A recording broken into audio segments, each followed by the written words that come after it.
sorry. Yeah, no, you're good. I was about to just do regular chit chat.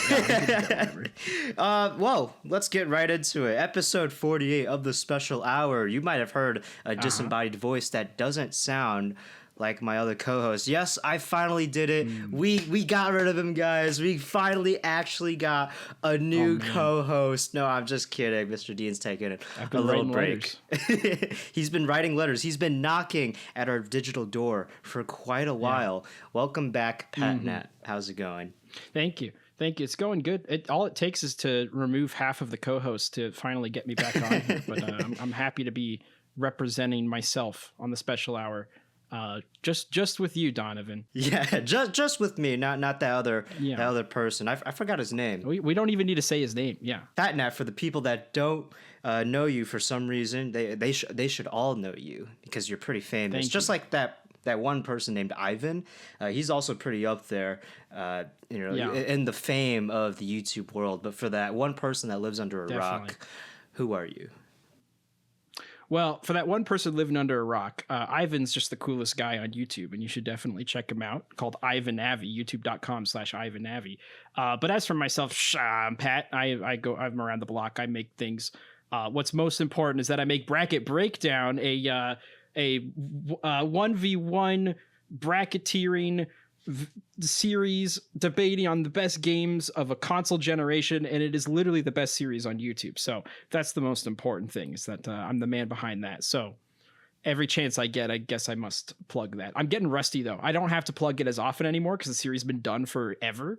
So I had to stammer my way through it, but that's Pat. Hi. I think it's kind of funny that we may or may not have been taking some creative liberties and inspirations from the fabled Bracket Breakdown, and yet the one episode that we're having you back on is not a bracket breakdown.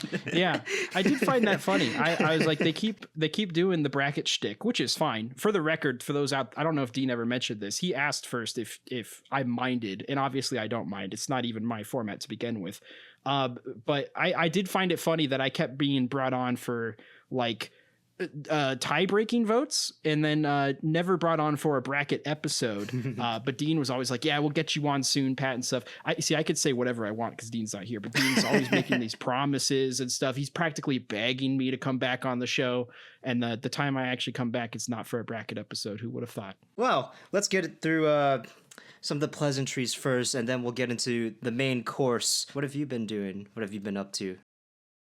Oh boy, I've been playing a ton of games lately. I recently homebrewed my Wii U. Don't tell Nintendo, but I've been able to experience like a ton of the Wii U classics, which I know they do exist, that I didn't have on my first actual run through the console's lifespan. So playing things like Captain Toad Treasure Tracker, Bayonetta 2, the original Splatoon, finally giving that a shot. Okay. I've got so many special selects, a non-stop plethora of them. I've only been on one once. Do you want me to talk about any of them in depth, or am I just if you want to? But yeah, if you want to, go ahead. Okay. Well, I'll just say Toad Treasure Tracker because that's one that I was always recommended by my friend Tom Peeler. He was always recommending this game to me ever since like 2014, and I finally got a chance to play it, and I found out it's not just Toad cult propaganda. It's actually a super solid game.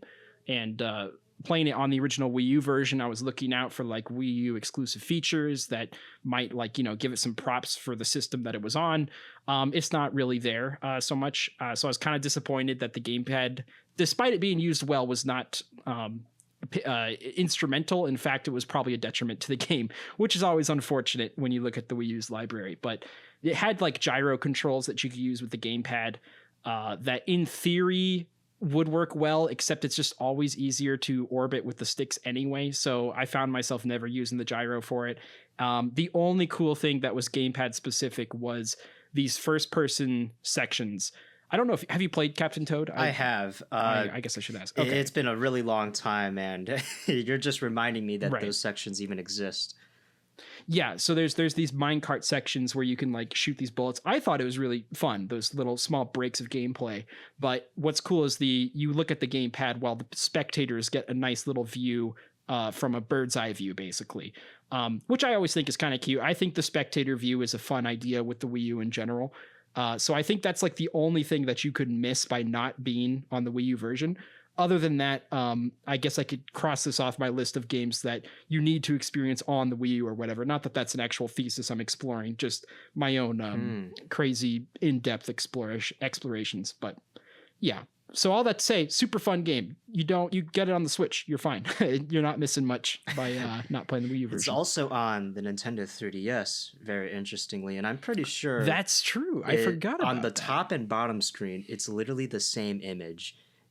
They do that so you have actual touch functionality for the lower screen, which I always found very funny. I'd love to know how that feels with touchscreen. I bet that feels pretty well, actually. For my special selects, I got a couple of them. Two movies that probably no one's ever heard of. One was called The Odyssey. You know, it's a pretty obscure story. Very awesome, very peak. Matt Damon's always trying to go home. No one's talking about it on Twitter at all. No one at all. I am the first, probably. Very good movie. Right. I thought I was dying on the ship with them. And then I saw this very obscure superhero. It's called Spider-Man. Spider-Man Brand New Day. No one's ever heard of it. How do you spell that? S. That's as far as I got. I'm an American. I guess I won't be able to look it up. Yeah, understandable. Solid movie. I think best Tom Holland movie, and it's up there with Spider-Man 2. Now, on the games part, the part that everyone actually knows and cares about, Resident Evil Requiem. Because nobody knows and cares about Spider-Man. What even is Spider-Man? But everyone knows Resident Evil, obviously. Resident Evil Requiem, I have completed. Very awesome game. Now, I am a resident LARPer. I've played Resident Evil 8, got like halfway through, then I like pissed myself and never played it again. But I know a lot about the lore. I know a lot about the games. I've seen lots of Let's Plays. I've seen lots of lore breakdowns. So I'm kind of up to speed. I'm just, a resident LARPer who has never actually played the games. Sure. But Resident Evil Requiem, I've played to completion, and oh boy, I loved it so much. It's probably at the moment my game of the year so far. Okay. Going through halfway through the year. It's great. Solid. Love it. I love the dichotomy between Grace and Leon. Leon is awesome. He feels like he can do anything. That man, this is a fact, he can parry a rocket launcher in the game. He can parry a car being thrown at him with just an axe. That's impressive. He is one hunk of a man. Now, Grace, on the other hand, it calls back to Resident Evil 7 and 8 with its first-person gameplay, where every time you look around a corner, you just wanna hide and curl in a ball and cry. Right. But a little more fragile, that's the point. Yeah. Mm-hmm. And I really liked that. It was cool. Now, are you an F-Zero fan? Yeah. Yeah. Do you want to play all the games in the series? I don't really like where this conversation's going, Donovan. Well, you're gonna love it because the newest F-Zero game just dropped on Virtual Boy Nintendo Classics. It is called Zero Racers. I played it. It was the greatest game ever made. My eyes have never functioned the same afterwards. It is the second coming of Christ, and I don't see how Nintendo doesn't capitalize on this more. This should be more Zero Racers. I think the series should be renamed into Zero Racers, not F-Zero. Like, what the hell is that? Right. I think the next game should be not Zero Racers, but One Racer. It's funny you use the words next game as if there's going to be a next game. Obviously, there's going to be a next game. I don't know what you guys are talking about. I mean, if we got F-Zero 99, then we got Zero Racers. We got 99 so and we got got 0. Has stocks all-time high. Yeah. Right, of course. See, I'd actually like a compilation of every special hour episode where you have referred to something as the second coming of Christ, because I'm curious what percentage of that compilation would be for Virtual Boy related items, because I feel like it's more than one. and that kind of scares me. I don't think you should be scared because it's Christ. Why would you be terrified? Yeah, you shouldn't be scared of the second coming. But I guess this by now is like the 10th or 11th, 12th coming. How many episodes you guys at? 40 or something? This is the 40th coming? 48. Okay. Hey, I wasn't that far off. I'm kind of proud of myself. I'm not a special hour LARPer. Thank you very much. I actually He's not a special LARPer. No. No. My final game is just another unreleased or now released Virtual Boy game, Dragon Hopper. Now this one's an actual solid one. It's like a top-down action platformer that utilizes the stereoscopic 3D kind of well. Very unique Virtual Boy game. Again, I advise people. Caution, you might ruin your eyes when you play these games. But right. Yeah, it was surprisingly decent. That's but probably not the a second compliment. coming of Christ. It is not the second coming of Christ like Zero Racers, obviously.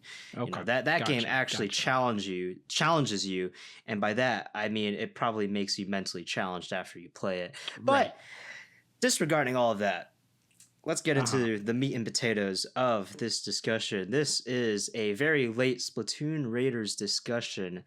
Now, I've brought on Pat because Pat, wait, what's your experience with Splatoon?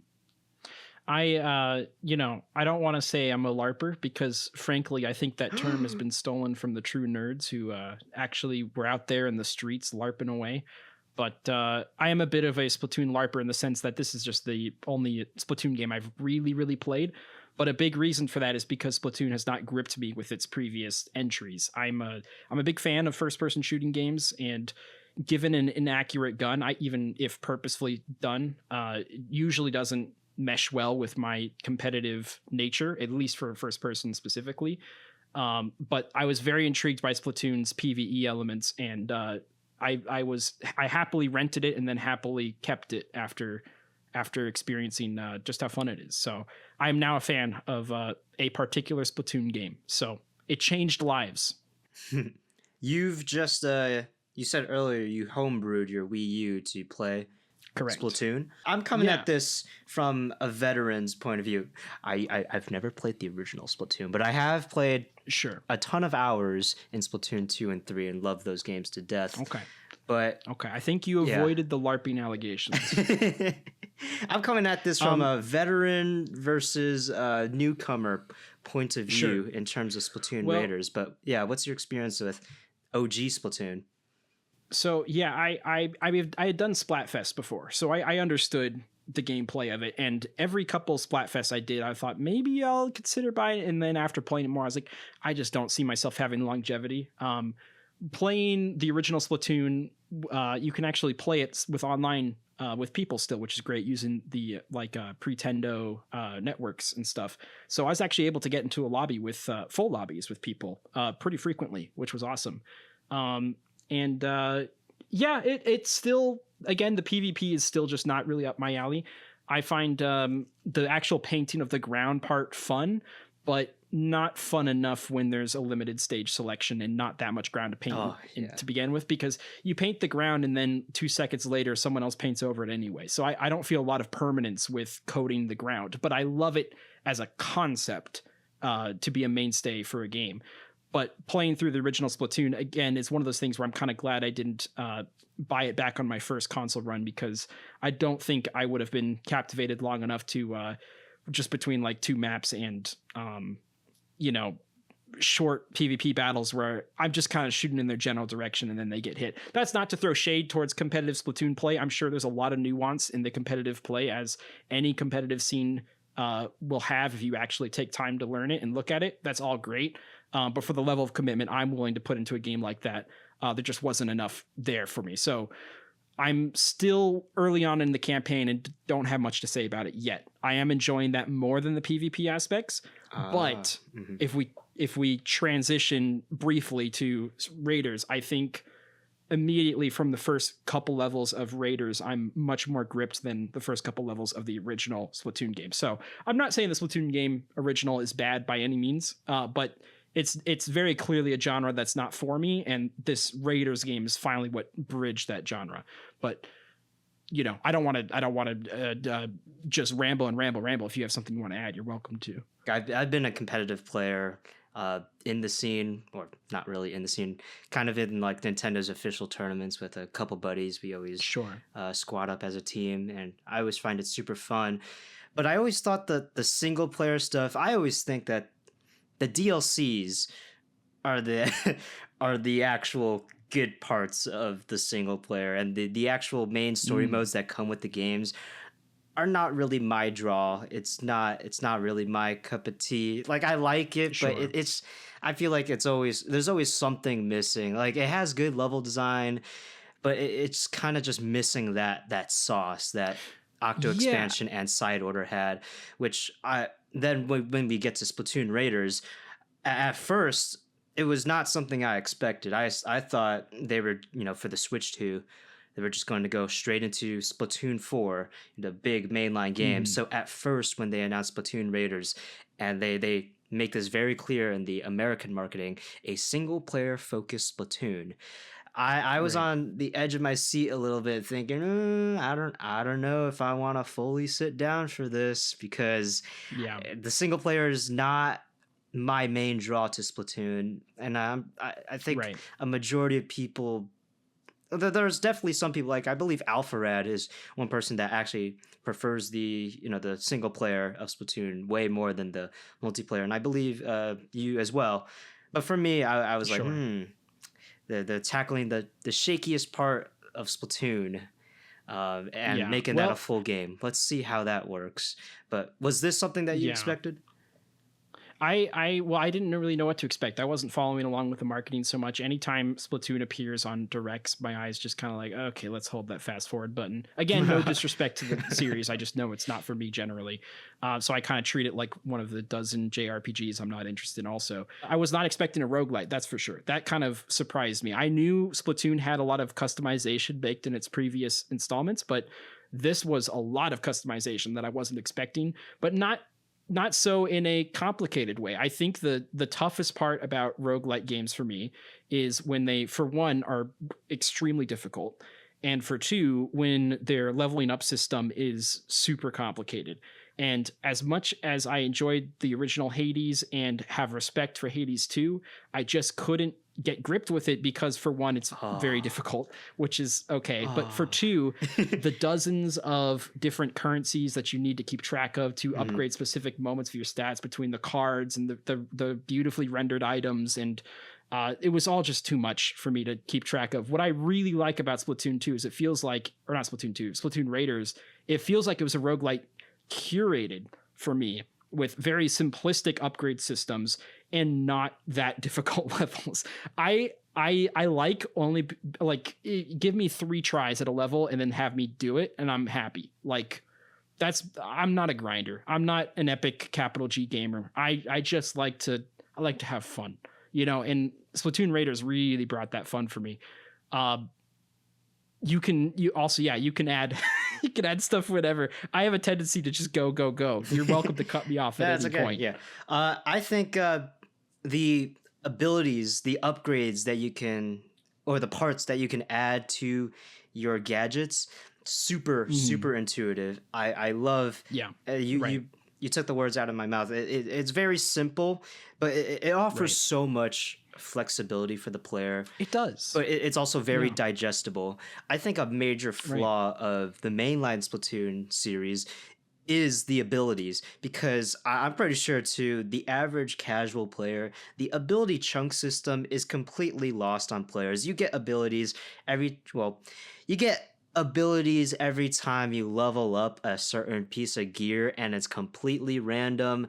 And sometimes you just want a specific ability, so you have to go to this guy who's literally in a dark alleyway. I think he's just sitting on the side, just tucked away in a corner, and you gotta basically re-roll like a slot machine just to get a specific ability you want. Oh, really? Okay. It's painful, it's torture, and it's just lost on all casuals. Here, you just get abilities, simply by playing once again, right? But it feels way less random because, one, you can create your own parts with Shiver, and two, adding on abilities is super, super flexible. You don't even sometimes you don't even need to think about it. All you have to do is just press the plus button, and it'll do it for you. Yeah. Just fill it out. And sometimes what I do is I make it auto select, and I just curate whatever it's selecting. I'm like, no, I don't want this part. I want this part. Yeah. Maybe I'll go to Fry and upgrade this specific part. Oh wait, hold on. Yeah. I want to change the specific gadget because I think for this raid, I think the Splatchet would do wonders for me. It's way more customizable, and a lot more friendly. I think that's something that Nintendo needs to get more credit for right now, is that they seem to be doing a darn good job at simplifying tech trees to make them digestible for people who like intuitively hate tech trees like myself. You know, I see a tech tree most of the time, I get like annoyed. I feel an immediate level of exhaust. It's not exhausting in Splatoon. Like nothing about upgrading your tech feels exhausting. And it was the same way with Donkey Kong Bonanza. Donkey Kong Bonanza had a very simple tech tree system that at no point feels exhausting. It's just like, oh, okay, I can see clearly these icons. I don't have to do them in specific orders. And I think more approaches like that can get people more invested in heavily customized systems without draining your brain energy trying to get it to work, you know? And yeah, I just wanted to give props to Splatoon Raiders for doing that well too. Yeah, it's great. I think the gameplay is top notch, and I've heard a lot of people. I haven't gone back to Splatoon 3 Salmon Run yet, but I've heard a lot of people saying, "Man, going back to Splatoon 3 Salmon Run, it feels so slow. It does not feel the same. Please bring me back to Raiders." The gameplay, I think, is super solid. Salmon Run's always been a fan favorite. I've liked Salmon Run. Maybe it's not as much as the Anarchy modes in Splatoon 3, but Salmon Run's always been a comfortable mode to come back to every now and then. But here, it feels awesome. Again, all the gadgets you can do, they're so versatile in clearing a bunch of waves. It's so fun. I will say one thing about the gameplay. When you're playing online, I think there's some kind of balancing going on. I'm not quite sure how the balancing works, but it makes salmonoids harder to kill for higher levels. I think it adjusts per player, right? But sometimes for the bosses, the gameplay can become like I'm playing on survivalist mode, and I'm playing with 3 other people. There will be times where, like you said, it can feel super bullet spongy, where we are just sitting there dodging for our lives for maybe a solid 10 minutes of just mind-numbing shooting, and then we die, and then we have to do it again. We literally did this for 45 minutes. Even beyond the multiplayer, I can't help but feel that maybe their bosses have a bit of a bullet spongy problem. If you consider it a problem, I understand some people, that's just what they expect from like FPS bosses, you know? But there's definitely some bosses in that game where it feels like you just gotta shoot them nonstop with your cursor on it before time runs out, and you have swarms of enemies trying to fight you while you're doing that. And to me, that's where it feels like it doesn't mesh super well, is maybe some of the bosses, while they all visually look distinct, they don't all have the creative tang that you might want from bosses to make it feel less than just shooting an enemy straight on.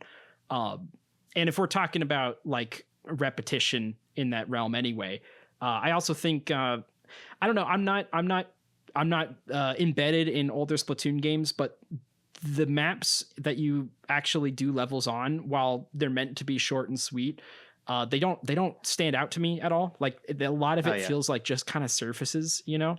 And I'm not a huge fan of that. I take particular interest in the design of the world itself. And when you're drilling through like sublayer after sublayer, and it's all just a couple of like slabs and ramps, to me that gets kind of boring. At least with like in Hades, for an example, when you have to repeat the same levels over and over again, you do have the beautiful art style, you have the bushes scenery, and you have repeating level layouts that don't even necessarily feel repeating because it's so visually detailed while you're in it.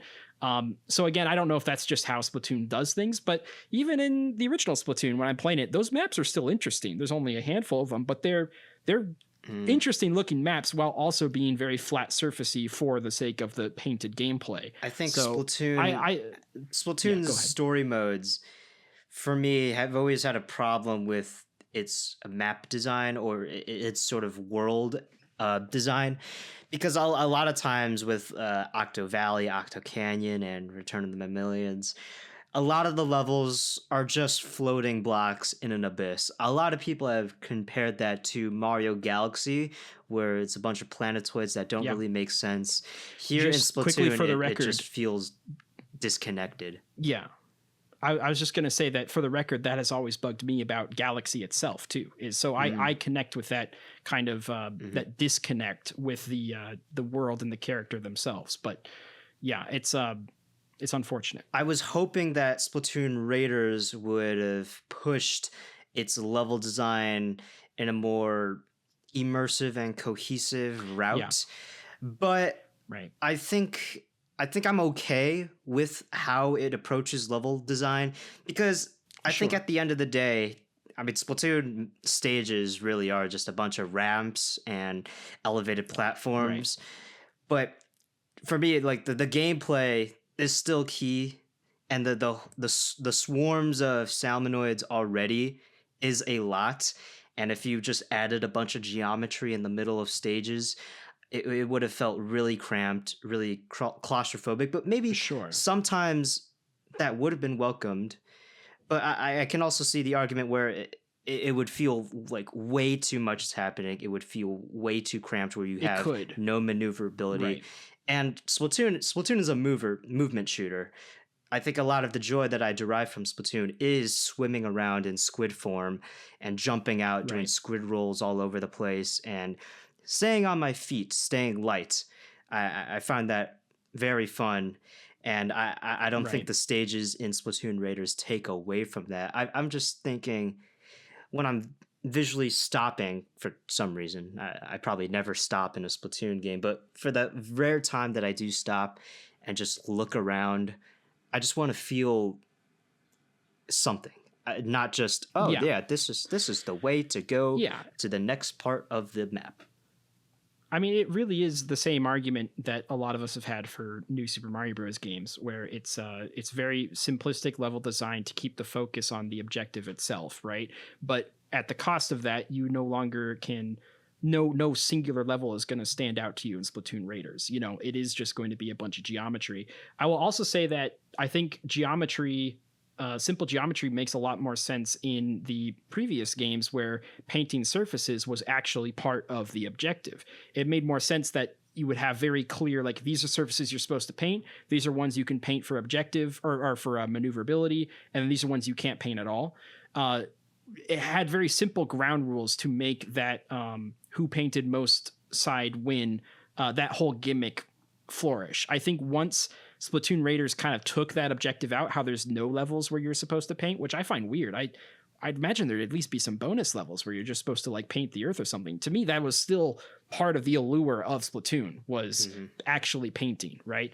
So I find it bizarre that they take away that objective, but then keep in the simplistic geometry, which aided that objective in the first place. But all that said, I agree. When I'm playing through the levels, I'm still having a fun time either way, so it's not a huge issue.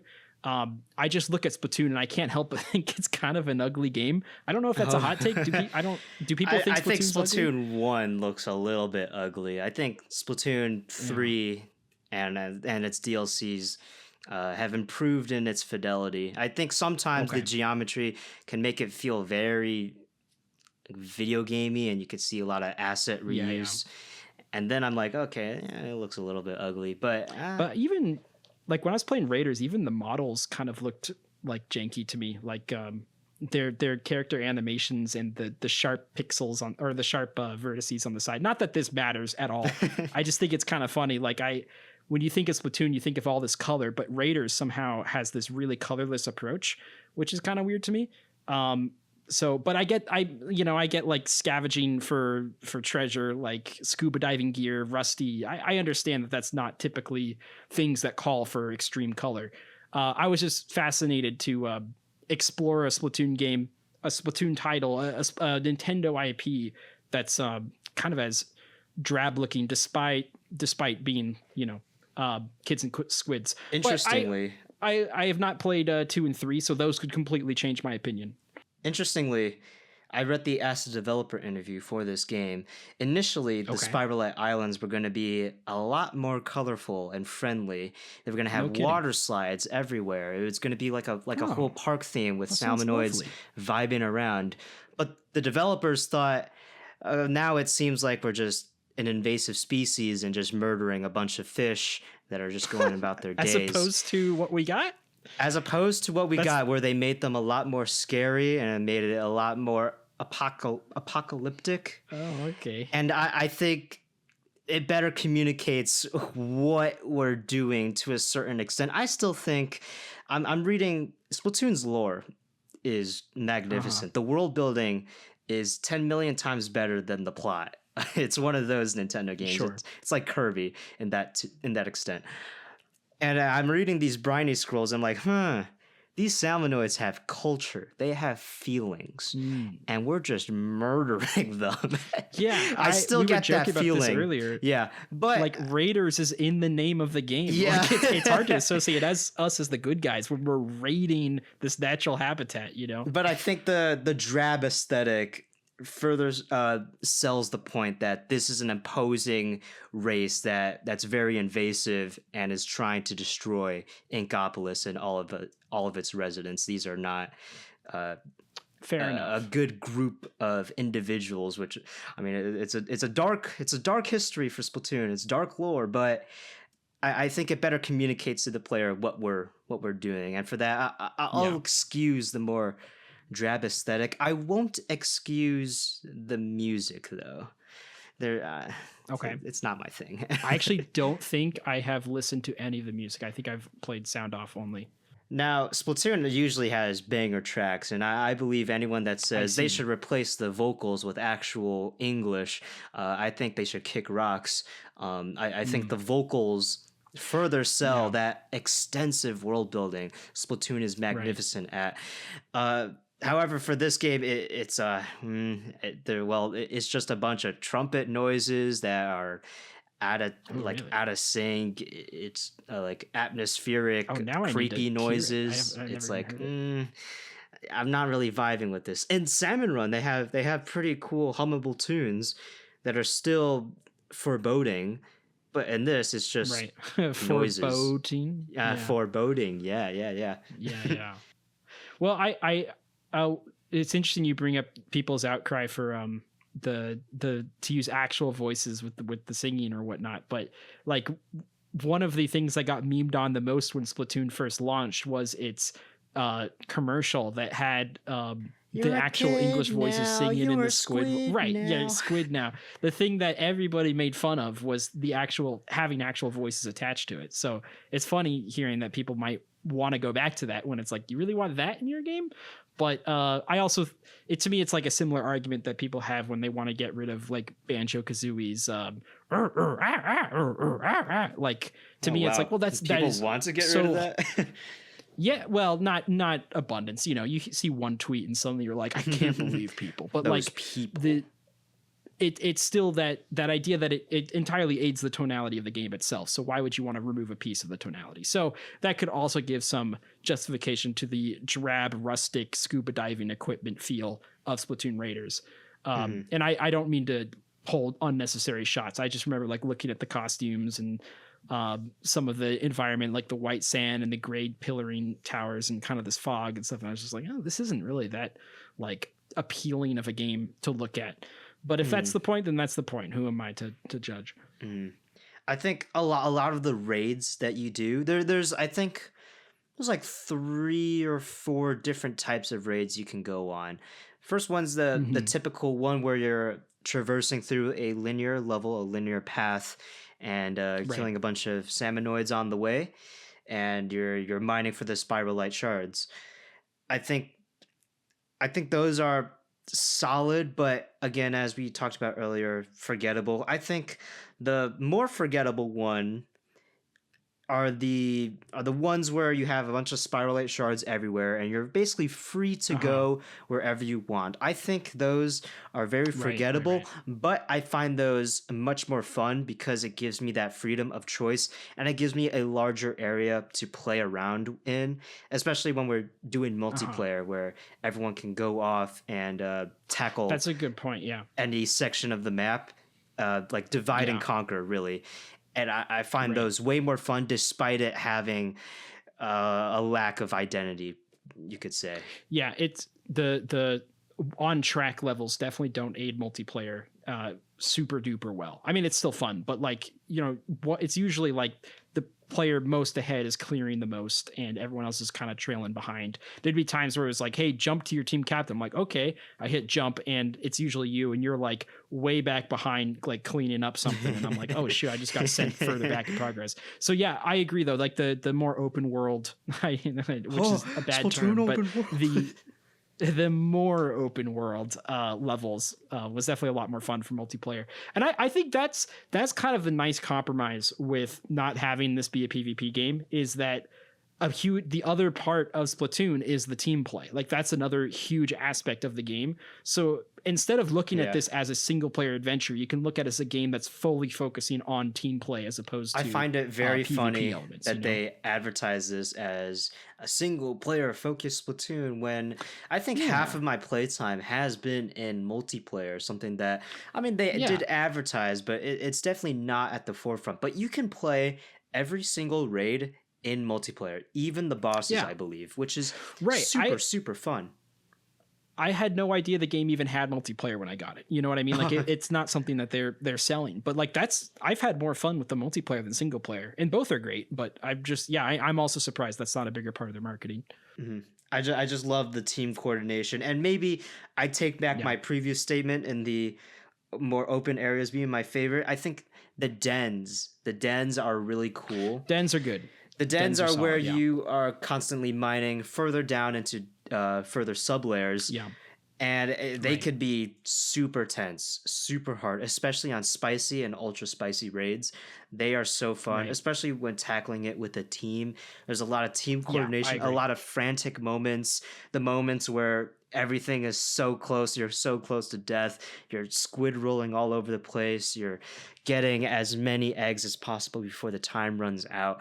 I actually find those. I take back my previous statement that the dens are my favorite part of Raiders. No, I agree. Those with multiplayer, those are super fun. Still fun in single player too. I think honestly, all of the modes there's no mode that I dislike though, which is nice. Like I like the healthy mix of all three styles of play, and it keeps you from getting super bored in a game that should be prone to repetition, but it never feels that repetitive, and that just speaks to the quality of what they're able to accomplish. I still haven't beaten it yet. I couldn't tell you where exactly I am in the game, but I've played enough to experience different kinds of boss fights, different kinds of I constantly getting new weapons and incentives to upgrade your weapons and different whatever the shoulder abilities are called.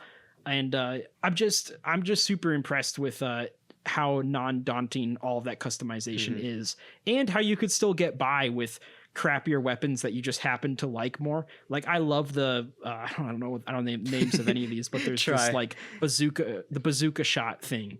It's like a shotgun bazooka kind of thing. Umbrella. It's like the umbrella, but no umbrella. But it has a similar like pump action to it. Interesting. Maybe it's just the shotgun. I don't know. It's the big gun. I like the big gun. And you don't always get it from drops. So I've just been upgrading my old big gun, and it's much worse than several guns I have that precede it.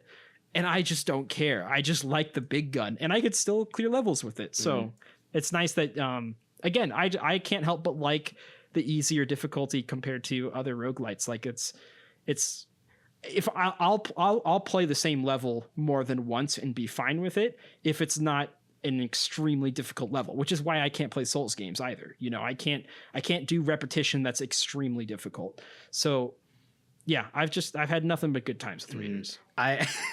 You just reminded me, I didn't know this since I never played Splatoon 1. that Octo Valley, the story mode, you can only play with one weapon, which is really funny. And it's funny that oh my gosh, the choice of a weapon is such a game changer in like Splatoon 2 story mode and like now here.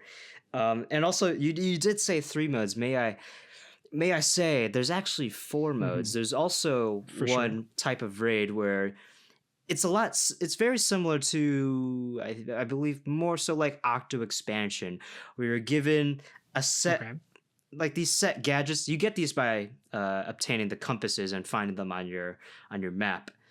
But you have a set amount of gadgets, maybe a weapon or maybe a lack of a weapon, and you're going through very linear challenge rooms where again, the geometry is kind of just in a little bit of a void, but it's to teach the player of how to properly utilize all your gadgets and the potential they could bring. And I also find those types of raids really cool. I'd say they're probably my least favorite, and because mainly they're kind of just like training rooms to an extent, just with a little bit more of an edge. But I still find them a welcome addition, and you can do those in multiplayer as well, which is really strange and funny and a little bit pointless. We've seen so many Nintendo games like have like in air quotes multiplayer like additions to it that aren't really that multiplayer, like the lightest inclusion of multiplayer that could be added to a game. We've seen that done so many times with Nintendo. You'd think when they have something with multiplayer as ingrained with every single level and actual building up lobbies and stuff like that, you think that would be a bigger selling point on these directs. And I was just like, even training rooms, you could play multiplayer. You'd think they'd sell this more as a multiplayer experience when it's a really solid multiplayer experience. You can even go help strangers. You don't even have to queue up in a room with your friends. You could just go help. Yeah, and you get a reward for doing it daily. Like this game has so many multiplayer features. It's kind of funny that they advertise it here in America as just a single player Splatoon when it's very much also a competent multiplayer game. They gave way more attention to the multiplayer mode of Star Fox, which is far less far less extensive than Splatoon Raiders. What kind of tank are you using? There's 3 different tanks with all of its set of gadgets, and I find that so fun. There's speed, power, and tactical. What are you? Right. I couldn't tell you, but what I could tell you is the shoulder abilities I'm able to use with it, because I forget the name, but I particularly like the big swinging axe gadget and the area of effect gadget of like the paint following you in a circle. I'm realizing now that I don't think the paint following you in a circle is actually that clutch at all. But it's still really cool. Later in the game, it definitely is. Get those upgrades up. Good to know. But yeah, the axe is great. I love it because the axe can like move you out of a tricky situation too. If you're getting bombarded by a bunch of people, you can like, let me just swoop in and out of there by jumping up and down. And those are the 2 I like. I have a soft spot for turrets, so I think just the basic turret you can get immediately is one I also like, but I haven't used it in a bit. I'm sorry, I've been seeing other gadgets.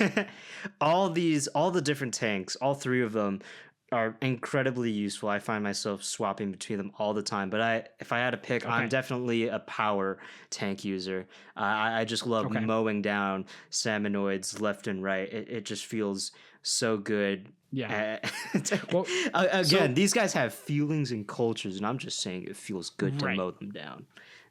Right. Now, when you attack a level, how do you choose what tank you're going to go with, or what kind of customizations? Like, have you encountered levels where you'll just immediately lose and know you need to switch it up, or is it more about like, I want to have fun with this one this time?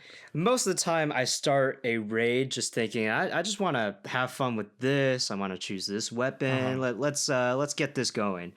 And then once I get splatted and just get killed, then I'm like, okay, that's probably not the strategy. Let's go pick the tactical tank.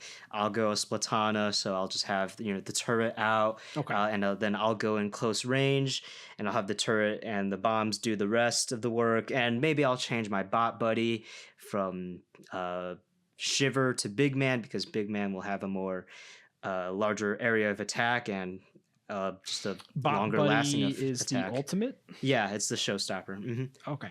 Gotcha.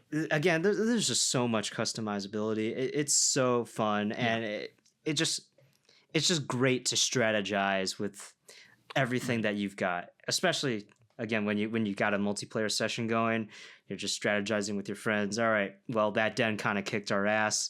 Let's try this, and this. I'll go for the stinger. You go for the steel eel.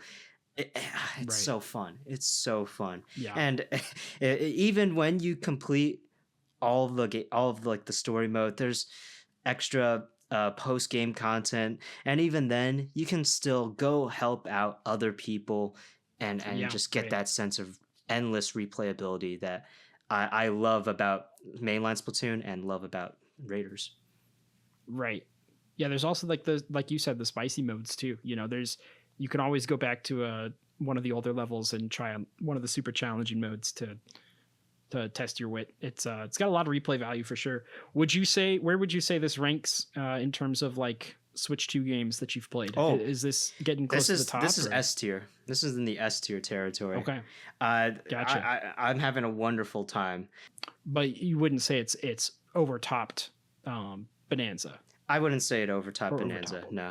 Yeah, I Bonanza. I think right now if I were to top it, Kirby Air Rider is still my baby boy, my top for sure. It's gonna be a while till that gets toppled, and then probably Bonanza, and then probably Splatoon Raiders, and then nowhere near is probably the Mario Tennis game or Dragon Drive. What about Welcome Tour? I have not played Dragon Drive, thankfully, but yeah, no, I think it's a nice little shot of stimulus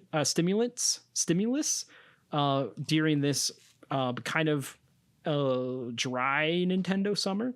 So I think this was the oomph that some of the more non-baby players needed while they had their Yoshi. We now have Splatoon, basically, and I say that without having actually played Yoshi yet. It's on the way. I'm renting it. It's in the mail. But okay. Yeah, Splatoon Raiders, really, really solid. Does this make you want to check out the rest of the series? Maybe try out the regular Salmon Run mode? Not really. Interesting. No. The Salmon Run mode is the one thing that has interested me a lot when I've seen footage of other people playing Splatoon. So naturally, when I saw they made a whole game similar to that vein, I was like, heck yeah. But I don't know, even going back to play the one on the Wii U, which I'm still going to put some more time into just for history's sake. The whole time I'm just thinking, oh yeah, this is really not for me. I like more accurate shooting. I don't I don't particularly like painting things just to have it get painted over again. Whenever I win or lose, it never feels like it's from my own contributions. It's from the rest of the team, which is a sign of like, hey, I'm not getting this. So yeah, I probably not, but if they make more roguelite adventures like this, then absolutely I'll be more interested. May I interest you? There's a DLC in Splatoon 3 known as Side Order. That's might have certainly lost me a DLC though. That's true. It is $20. I'm not quick to. It's basically $80 there's at that point. A small handful of DLCs I've purchased before, but Nintendo doesn't particularly like to do sales on their DLCs. So Nintendo DLC is usually out of the picture for me, unless it's Smash, because then my hands are tied. Then I'm in shackles. Smash has got that dog in it.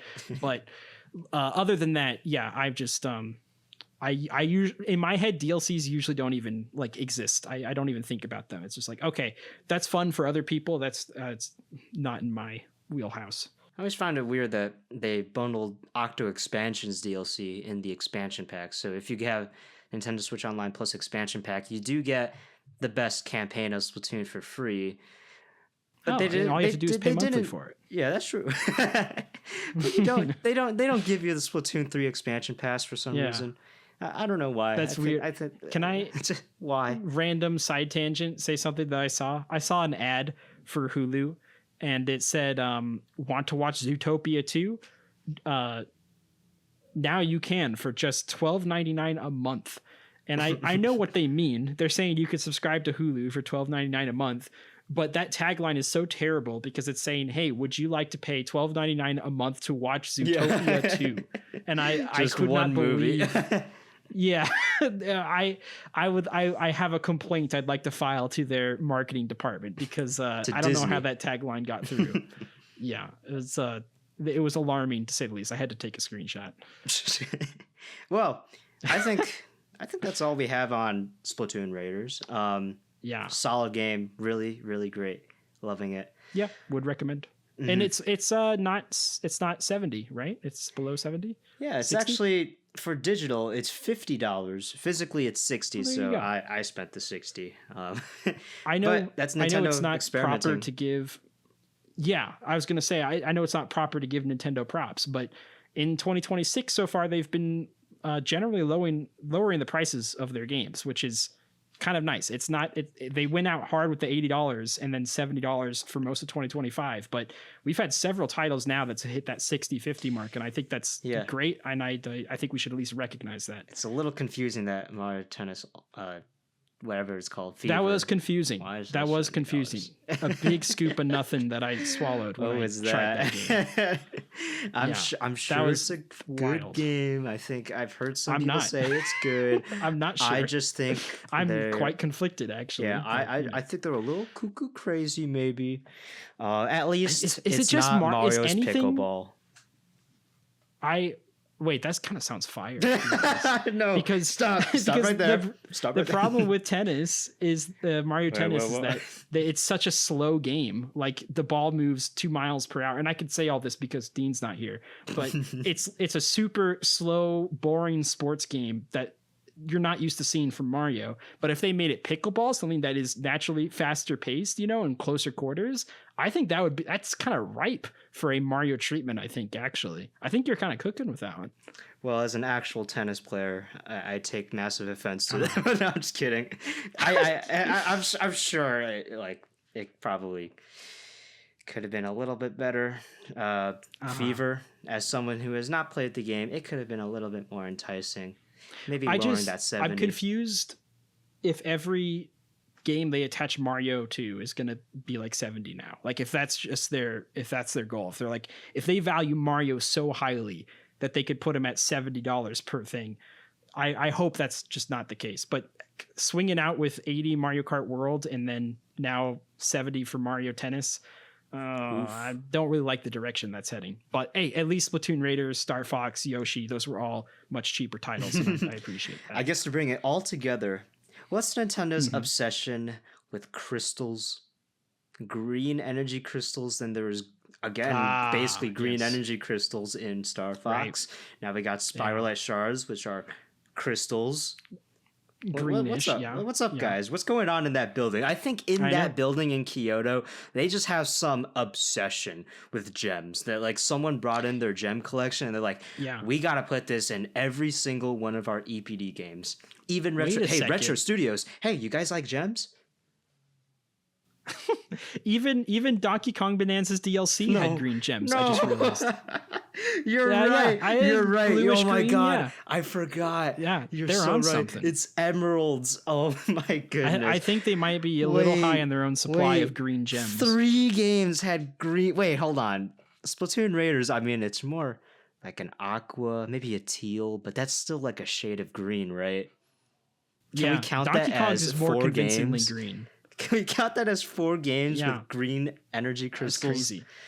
Oh my god. They found a formula and they think this is the only way to go now. The next Mario collectible is going to be a green crystal. Oh my gosh, please don't even say that in the universe. Is there some kind of green crystal in Ocarina of Time? Stop putting green in the name of the item. Yeah, please stop. Ocarina of Time's gonna have a pickaxe, and you're gonna have to mine for minerals that will be green. Yeah, they're gonna have new craftable items, and they're gonna have specifically green energy crystals that you need Yeah. to create your new Big Goron sword. You wanna wear the classic tunic? Well, you gotta make it out of green crystals. No, stop. Mm-hmm. Well, How else can we ruin this game? Yeah. I bet in the new Fire Emblem game, they hit this from the direct, but there's gonna be some kind of green energy crystal that's very important to the plot. It's it's in there somewhere. They're infecting every single one of their partners. The next Kirby development. Well, wait a minute. Starcross World. It's not green. It's blue. But there's we have a crystal in there somewhere. There's a lot of crystals in there. Right. These guys. The writing's been on the wall. They need to stop. Yeah.